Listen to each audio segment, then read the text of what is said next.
Then I looked, and there before me was the Lamb, standing on Mount Zion, and with him 144,000 who had his name and his Father's name written on their foreheads. And I heard a sound from heaven like the roar of rushing waters and like a loud peal of thunder. The sound I heard was like that of harpists playing their harps. And they sang a new song before the throne and before the four living creatures and the elders. No one could learn the song except the 144,000 who had been redeemed from the earth. These are those who did not defile themselves with women, for they remain virgins. They follow the Lamb wherever he goes. They were purchased from among the human race and offered as firstfruits to God and the Lamb. No lie was found in their mouths. They are blameless. Then I saw another angel flying in midair. The angel had the eternal gospel to proclaim to those who live on the earth, to every nation, tribe, language, and people. The angel said in a loud voice, "Fear God and give him glory, because the hour of his judgment has come.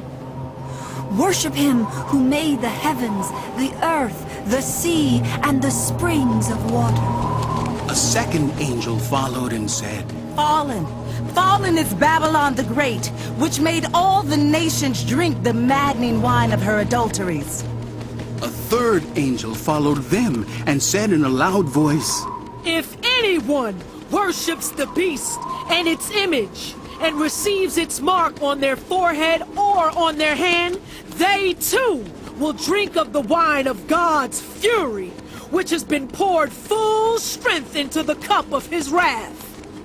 They will be tormented with burning sulfur in the presence of the holy angels and of the Lamb. And the smoke of their torment will rise forever and ever. There will be no rest, day or night, for those who worship the beast and its image, or for anyone who receives the mark of its name."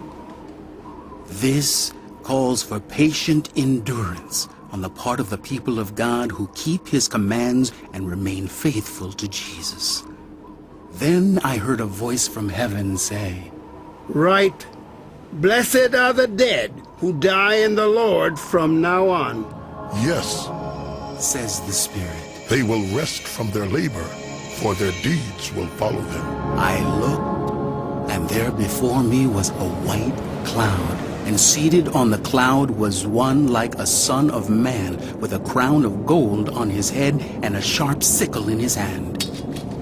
Then another angel came out of the temple and called in a loud voice to him who was sitting on the cloud, "Take your sickle and reap, because the time to reap has come, for the harvest of the earth is ripe." So he who was seated on the cloud swung his sickle over the earth, and the earth was harvested. Another angel came out of the temple in heaven, and he too had a sharp sickle. Still another angel, who had charge of the fire, came from the altar and called in a loud voice to him who had the sharp sickle, "Take your sharp sickle and gather the clusters of grapes from the earth's vine, because its grapes are ripe." The angel swung his sickle on the earth, gathered its grapes, and threw them into the great winepress of God's wrath.